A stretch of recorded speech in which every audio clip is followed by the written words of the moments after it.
All right, we are here.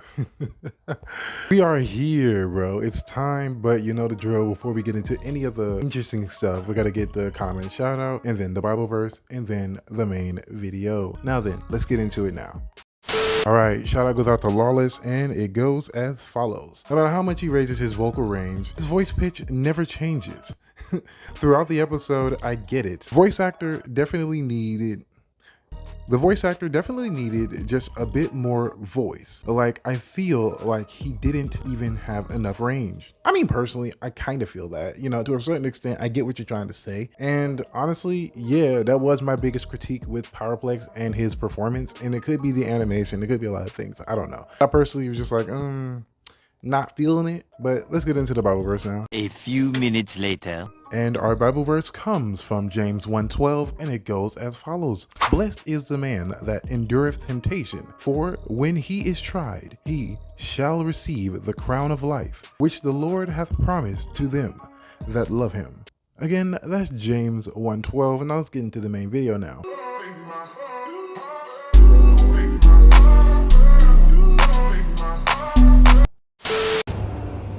I know you're in one of these. Let's see if we hit the jackpot.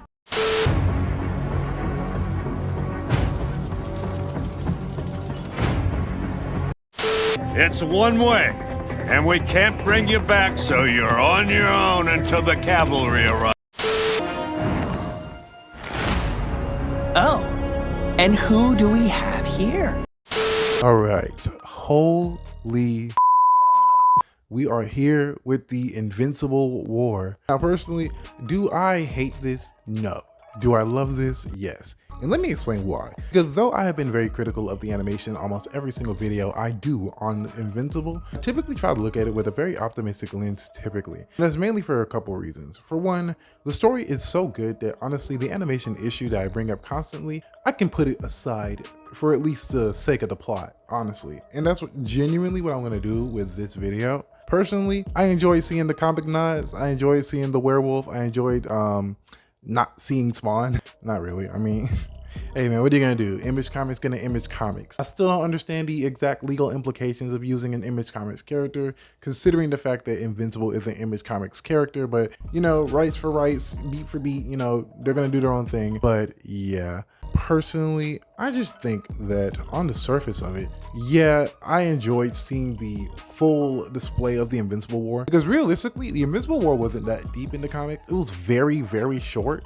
Like, I'm not gonna lie to you. And I like that this one actually built upon the previous season, and like we're getting teases and teased into the next arc, which is this one. So I enjoyed the way season 2 set it up and how season 3 actually just executed what was already there. We know a lot of these marks a bit more, and we get a lot of more dialogue with them, and I enjoyed that personally, in my opinion. I hate coming back to this place.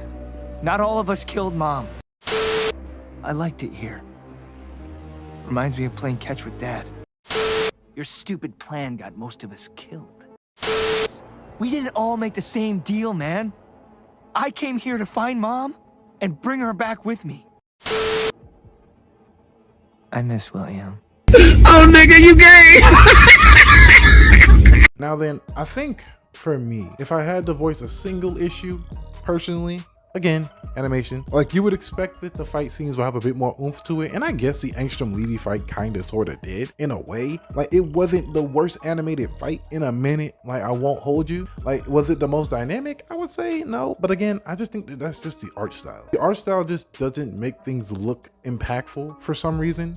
They do a lot of like blurring effects and speed lines whenever they do showcase the strength and speed of certain characters like Invincible, but yeah, it did feel kind of like not as cool as like even the Anissa fight, for example. Something about it didn't feel as weighty.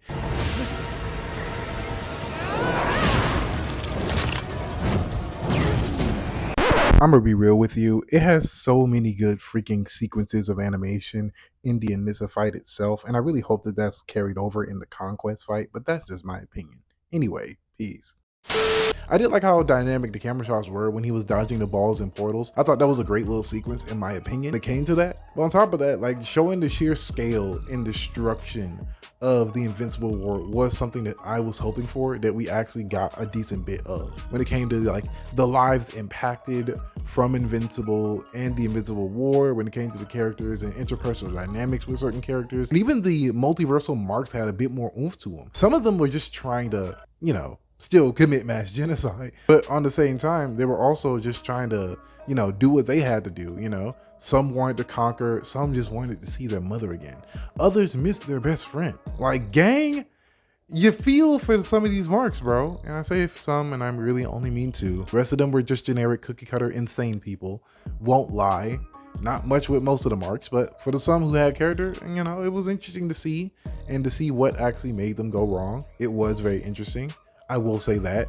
But aside from that, yeah, that's my general take on the Invincible War in that aspect. Now, stand ready for my arrival, worm. Lord have mercy, I'm about to bust. let's talk about Conquest. All right, so let's do this. They didn't do what many fans were afraid they were going to do, and I'm glad they didn't do that. You know, have Conquest at the very tail end of the last episode. Bro, we might get an entire episode of pure Conquest versus Mark. I won't lie, gang. I'm here.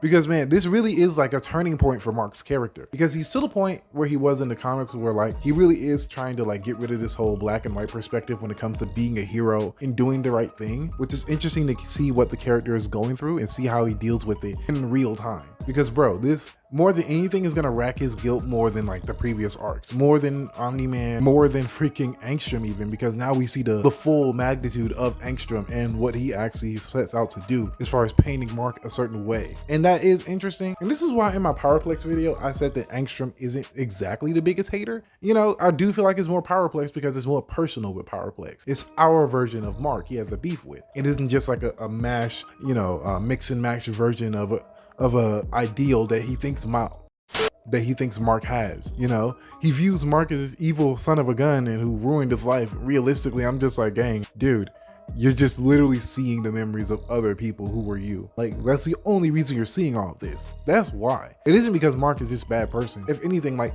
I just find Angstrom's whole plight annoying, because it's like, gang, you beefing with this dude who has done nothing wrong, and his whole goal is, oh, now they're gonna see you how I see you. And I'm like, nigga, you assaulted his family, you literally threatened to delete his freaking baby brother at the time. It's like, every beef you have with Mark is warranted for Mark to have with you. You have done nothing but terrorize this man for no reason. That's why the Angstrom shit don't hit for me.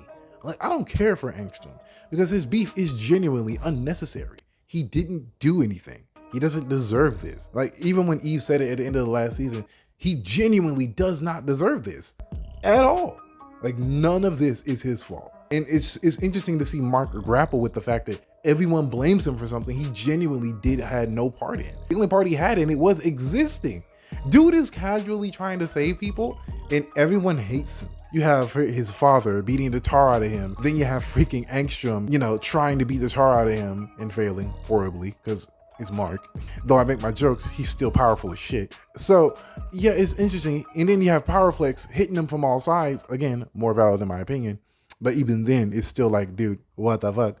You work for the GTA. You see that it wasn't his fault, but whatever, man, tomato. But yeah, the culmination of it with Conquest being Mark's emotional outlet, so to speak, is going to be very cathartic for, I think, a lot of people. Like, honestly, it's going to be interesting the way they convey it. I already know they're going to do their thing as far as like portraying the mental anguish side of things. Maybe the production value may actually take a incline, hopefully, please, Lord, give me strength. Just let the animation look good, at least decent, please. But yeah, that's my thoughts on the Invincible War. It was awesome. I waited for this literally since the show dropped. I was like, bro, finally, we're here. And I was excited to see it. I got to see a bunch of Marks go crazy and do their thing. You know, I got to see a bunch of interesting character designs for Mark. And honestly, this might be a hot take, but I like the long hair design. Maybe I'm biased. Maybe. Don't care. I think that shit look drip. I ain't gonna hold you. But yeah, that's just my take on the Invincible War. And yeah, I can't wait for the final episode. See you guys there. Peace. This motherfucker don't miss. No, he's fucking good. That motherfucker don't miss, man. He's good. In the heat of battle, he don't miss. No. In the heat of controversy, he don't miss. No.